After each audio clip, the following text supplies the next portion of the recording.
নমস্কার বন্ধুরা, তোমরা সবাই কেমন আছো? আশা করি সকলে খুবই ভালো আছো। পম্পা সিম্পল কুকে সবাইকে স্বাগত।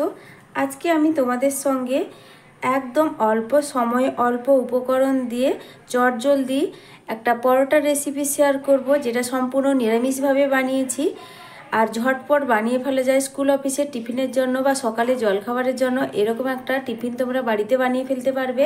তাহলে চলো বন্ধুরা, তাড়াতাড়ি শুরু করে দিই কথা না বাড়িয়ে। আর রেসিপিটা পুরোপুরি দেখার অনুরোধ রইল বন্ধুদের কাছে। আর ভিডিওটা দেখার সময় তোমরা একটা লাইক দিয়ে ভিডিওটা দেখবে বন্ধুরা। তোমাদের একটা লাইক আমার নতুন ভিডিও বানাতে উৎসাহ জাগায়। এই রেসিপিটি বানানোর জন্য দেখো বন্ধুরা, আমি নিয়েছি হাফ বাটি এখানে আটা নিয়েছি। একটা মাঝারি সাইজের বাটির হাফ বাটি আটা নিলাম। তারপরে নিয়েছি হাফ বাটি এখানে ময়দা। এখানে আমি হাফ বাটি আটার সঙ্গে হাফ বাটি ময়দা মিক্সড করলাম। তো তোমরা চাইলে যে কোনো একটা কিছু নিতে পারো, শুধুমাত্র আটা কিংবা শুধুমাত্র ময়দা নিলেই হবে। দিয়ে দিচ্ছি পরিমাণ মতো লবণ, দিয়ে দিচ্ছি সামান্য একটু কালো জিরে। আর কালো জিরের জায়গায় বন্ধুরা তোমরা জোয়ানও দিতে পারো, যে কোনো একটা কিছু দিলেই হবে। তারপরে বন্ধুরা দিয়ে দিচ্ছি 2 টেবিল চামচ সাদা তেল। আর সাদা তেলটা এটুকু দিলে আর এই টিফিনটা কিন্তু ভীষণই খাস্তা হবে, খেতে খুবই ভালো লাগবে। এবার এই উপকরণগুলো ভালো করে হাত দিয়ে আমি মিশিয়ে নিচ্ছি প্রথমে।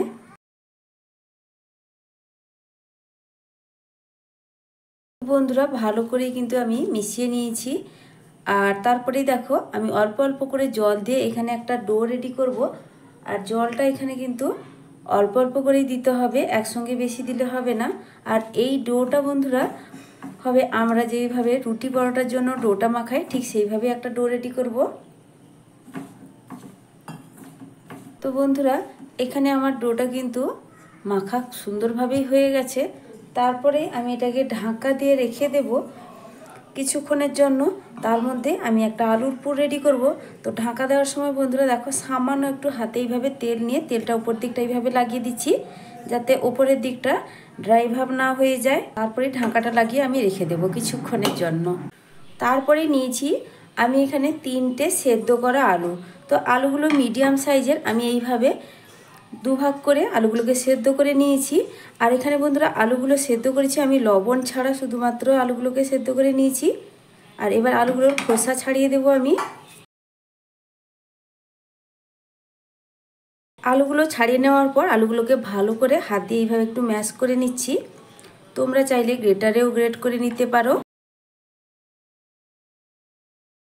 আমার চ্যানেলে নতুন কেউ বন্ধু হয়ে থাকলে, যদি আমার রেসিপি তোমাদের ভালো লেগে থাকে, তাহলে প্লিজ বন্ধুদের কাছে একটাই অনুরোধ, তোমরা ভিডিওটা একটা লাইক করে দেবে।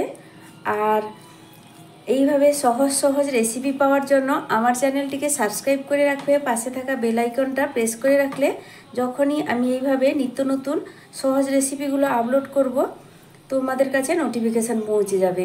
আলু খুব সুন্দর করেই ম্যাশ করা হয়ে গেছে। এবার আমি এটাকে সাইডে সরিয়ে রেখে দিচ্ছি। এবার আমি আলুর মশলাটা রেডি করব।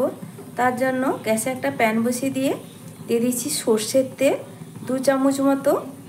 এবার তেলের মধ্যে দিয়ে দেব হাফ চামচ 5 ফোড়ন, দিয়ে দিচ্ছি কয়েকটা গোটা গরম মশলা, তার মধ্যে আছে 2টো এলাচ, ছোট একটা দারচিনির টুকরো, আর নিয়েছি 2টো লবঙ্গ। আর এলাচের মুখটা একটু এইভাবে খুলে দিয়েছি। আর দিচ্ছি একটা তেজপাতা 2 টুকরো করে দিয়েছি আমি। এবার এই মশলাগুলোকে একটু ভেজে নেব যতক্ষণ না মশলা থেকে সুন্দর একটা মিষ্টি গন্ধ বেরোচ্ছে।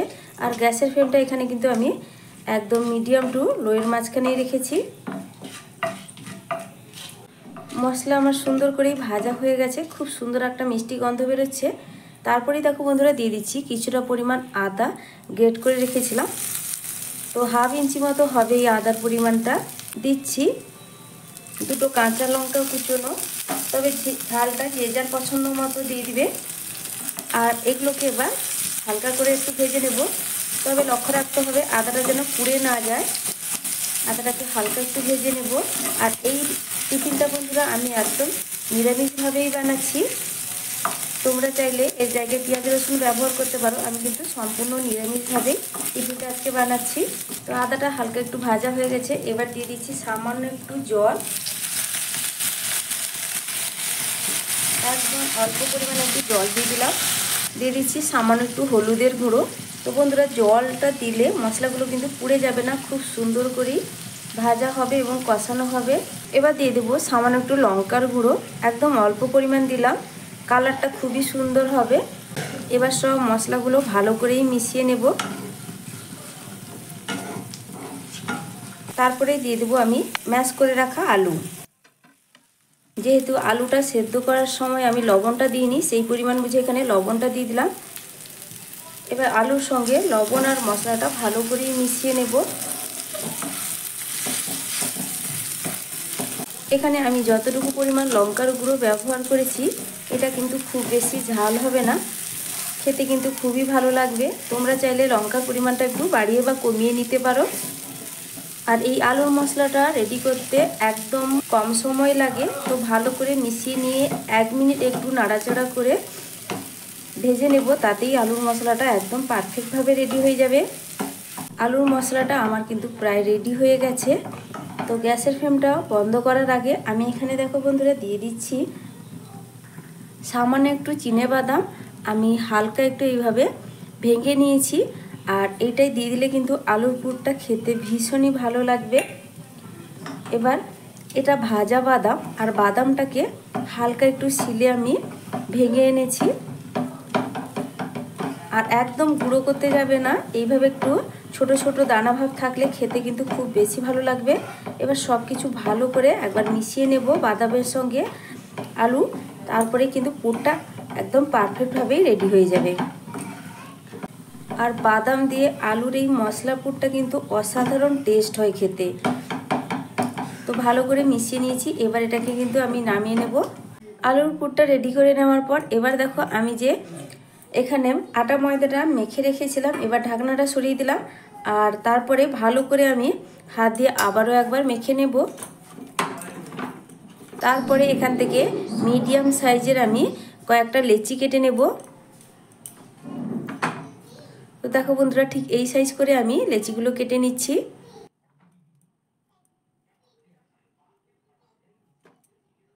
লেচিগুলো কেটে নেওয়ার পর আমি নিয়েছি এবার একটা বেলন পিঁড়ি, আর এই বেলন পিঁড়িতে আমি এগুলোকে একটা করে বেলে নেব। রুটিগুলোকে বেলে নেওয়ার জন্য প্রথমে আমি একটু আটার গুঁড়ি ছড়িয়ে দিলাম এইভাবে, তারপরে একটা লেচি এইভাবে নিয়ে হাতের সাহায্যে একটু গোল করে নেব। তো বন্ধুরা দেখো ভালো করেই কিন্তু আমি আটাটা দিয়ে আমি লেচিটাকে কোট করে নিয়েছি। এবার একটু পাতলা করেই বেলে নিতে হবে।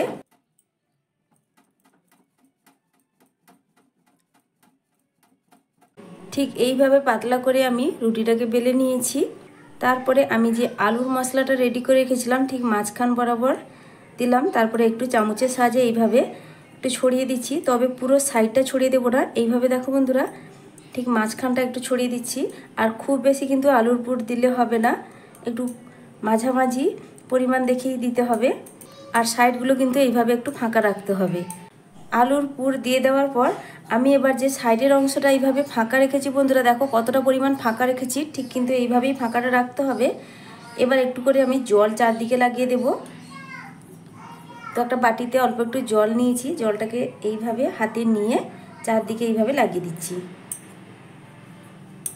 আর এইভাবে জল লাগিয়ে দিলে যখন এটাকে আমি মুড়ে নিব, ভাজার সময় কিন্তু একটুও খুলে যাবে না। এবার দেখো বন্ধুরা আমি কিভাবে মুড়ে নিচ্ছি। প্রথমে একটা সাইডে ধরে এইভাবে আলুর যে পুরটা আছে তার উপরে এইভাবে চাপিয়ে দিলাম। তারপরে দেখো যে কোনো আবার একটা সাইডে ধরে এই কোণটা, যাতে এই কোণটার দিকটা থাকে, কোণটা থাকলে দেখতে ভীষণই ভালো লাগবে। আমি 3 কোণ আকারে পরোটাগুলো বানিয়ে নিচ্ছি ঠিক এইভাবে। এবার দেখো এই সাইডটা আমি এবার আলুর উপরে এইভাবে চাপিয়ে দেব। খুব সুন্দরভাবে কিন্তু পরোটা একটা করে রেডি হয়ে গেল। খুবই সহজ বানানো, একটা পরোটা সুন্দরভাবেই বানানো হয়ে গেছে। আবারও একটা বানিয়ে তোমাদের দেখাচ্ছি। আলুর মশলাটা খুব সুন্দর করে মাঝখান বরাবর দিয়ে দেওয়ার পর জলটা চারিদিকে লাগিয়ে দিতে হবে।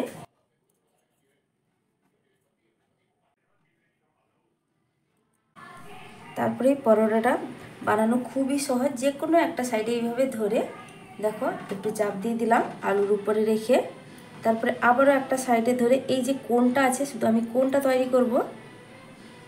এই যে আবারও একটা কোণ তৈরি হয়ে গেল এইভাবে। এবার তারপরে সব শেষে এই অংশটাকে আমি আলুর উপরে এইভাবে চাপিয়ে দেব। খুব সুন্দরভাবে আবারও একটা রেডি হয়ে গেল। বানানো কিন্তু একদমই সহজ। এইভাবে প্রত্যেকটা আগে বানিয়ে নেব, তারপরেই ফিরে আসছি। সব টিফিন পরোটাগুলো আমার বানানো হয়ে গেছে। তো বন্ধুরা, তারপরেই গ্যাসে আমি একটা ফ্রাইং প্যান বসিয়ে দিয়েছি পরোটাগুলো ভাজার জন্য। এবার দিয়ে দিচ্ছি আমি তেল। তবে এগুলো কিন্তু একদম খুব বেশি তেল দিয়ে ভাজবো না। এখানে 2 চামচ মতো সাদা তেল দিয়ে দিলাম পরোটাগুলো ভাজার জন্য। তেলটা মিডিয়াম গরম হয়ে গেছে, আর গ্যাসের ফ্লেমটা আমি এবার মিডিয়াম টু লোয়ের মাঝখানে রেখে দিলাম। আর খুব বেশি কিন্তু গ্যাসের ফ্লেমটা বাড়ানো যাবে না, নাহলে কিন্তু পরোটাগুলো পুড়ে যাবে। এবার তেলের মধ্যে দিয়ে দিচ্ছি এক একটা পরোটা। তো আমি এখানে 2টো পরোটাই দিয়ে দেব। আর এক পাশে হালকা একটু ভাজা হলে আমি পরোটাগুলোকে উল্টে দেব। আমি এবার পরোটাগুলো বন্ধুরা দেখো উল্টে দিচ্ছি। এইভাবে পরোটাগুলো কিন্তু উল্টে পাল্টে আমি ভেজে নেব। আবারও উল্টো পিঠটাকে আমি এইভাবে উল্টে দিচ্ছি। আর একটু এইভাবে লালচে লালচে করে ভাজলে পরোটাগুলো খেতে কিন্তু বেশি ভালো লাগবে। 2 পিঠই সুন্দর করেই ভাজা হয়ে গেছে। আমি এবার পরোটাগুলোকে তুলে নিচ্ছি। একইভাবে সব পরোটাগুলো ভেজে নেব, তারপরেই ফিরে আসছি। পরোটাগুলো ভেজে নেওয়ার পর আমি এখানে একটা প্লেটের মধ্যে সার্ভ করে নিচ্ছি। দেখো বন্ধুরা, পরোটাগুলো দেখতে কতটা লোভনীয় হয়েছে, আর খেতেও কিন্তু অসাধারণ লাগে। খুবই চটজলদি আর খুবই কম উপকরণ দিয়ে দারুণ টেস্টি পরোটা বানিয়ে ফেলা যায় এইভাবে। তো আজকের আমার এই পরোটার রেসিপিটা বন্ধুদের কেমন লাগলো অবশ্যই কমেন্ট করে জানাবে। আর যদি ভালো লেগে থাকে লাইক শেয়ার সাবস্ক্রাইব করে দেবে বন্ধুরা। দেখো আজকে আমি পরোটাটা টমেটো সসের সঙ্গে সার্ভ করবো বলে নিয়ে নিয়েছি। এবার পরোটাটা আমি তোমাদের একটু কেটেও দেখাচ্ছি। দেখো ভেতরের দিকটা কতটা সুন্দর আর পুরো পুরে ঠাসা, উপরের দিকটা খাস্তা, খেতে কিন্তু দুর্দান্ত লাগে বন্ধুরা। আমার আজকের এই ভিডিওটা এতক্ষণ যারা দেখলে তাদেরকে অসংখ্য অসংখ্য ধন্যবাদ। তোমরা সবাই ভালো থেকো, সুস্থ থেকো। ফিরে আসছি নতুন এক রেসিপি নিয়ে। আজকের মতো টাটা।